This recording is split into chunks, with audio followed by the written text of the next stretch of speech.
ရိုးရိုး Facebook ကောက်ကနေကျွန်တော်တို့ကနေပြီးတော့ပတ်စံဝင်တဲ့အကောင့်ဖြစ်အောင်လို့ကျွန်တော်တို့ပြောင်းလုပ်တဲ့နည်းလေးကိုမတိတရတဲ့သူများအတွက်ဒီ video လေးမှာအလုံးတဲ့ကျွန်တော်ကနေပြီးတော့မျှဝေပေးပါမယ်ခင်ဗျ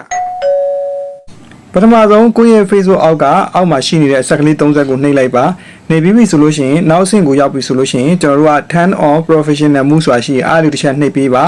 ဒါကိုနှိပ်ပြီးပြီဆိုလို့ရှိရင်ကျွန်တော် turn on ကိုဆက်ပြီးတော့နှိပ်ပေးရမှာဖြစ်ပါတယ်ဒီလိုမျိုးနှိပ်ပေးလိုက်ပေါ့နော်အဆင့်ဆင့်သွားဖို့ဆိုလို့ရှိရင်ကျွန်တော်တို့က ID အဆင့်မှာဆိုလို့ရှိရင်ကိုကပတ်စံရတဲ့အကောင့်ကိုဖွင့်ဖို့အတွက်ကျွန်တော်တို့ next ကိုဆက်သွားပေးပါ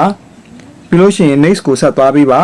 content monetization CM ဆက်လက်ပွင့်ဖို့အတွက်ပေါ့နော်ဒီလိုတစ်ဆင့်ကြီးကျွန်တော်ဖွင့်ပေးရရပေါ့နော်အဲ့တော့ public suggestion ဆိုပြီးတော့ကျွန်တော်တို့ကနေအဲ့လိုမျိုးလေးလုပ်မယ်ပြီးလို့ရှိရင် next ကိုဆက်သွားမယ်ပြီးလို့ရှိရင်ကျွန်တော် confirm ကိုဆက်နှိပ်ပေးပါ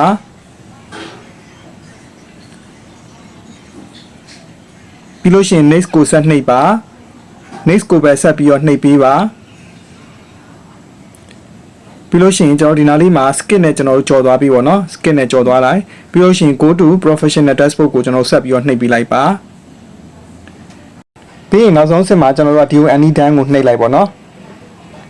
ဒါဆိုလို့ရှိရင်ကျွန်တော်တို့ဒီမှာပေါ့နော်ကိုယ့်ရဲ့ profile အောက်မှာ professional dashboard ကဒီလိုမျိုးခက်ကြီးကြီးလေးဖြစ်သွားပြီဆိုလို့ရှိရင်ဒါကိုယ့်ရဲ့အကောင့်ကဝင်ငွေများစွာဝင်မဲ့ကျွန်တော်တို့ပေါ့နော် CN ဆက်တဲ့အကောင့်ကိုစပြီးတော့ပြောင်းလိုက်ပြီဖြစ်ပြီပေါ့နော်အဲ့တော့ကိုယ်တိုင်လည်း post လေးတွေပုံမှန်တင်ပြီးတော့နည်းနည်းလေးအားစိုက်ပေးရရပေါ့နော်ဒါဆိုရင်ကိုယ့်ရဲ့ Facebook မှာ YouTube Facebook အကောင့်ကနေဝင်ငွေများစွာဝင်နိုင်တယ်ကျွန်တော်တို့ကနေပြီးတော့ဆက်လက်ပေါ်လာအောင်လို့လုပ်လို့ရတဲ့နည်းလေးကိုကျွန်တော်တို့စပြီးပြောင်းလို့ရဖြစ်ပါပြီအားလုံးကျေးဇူးတင်ပါတယ်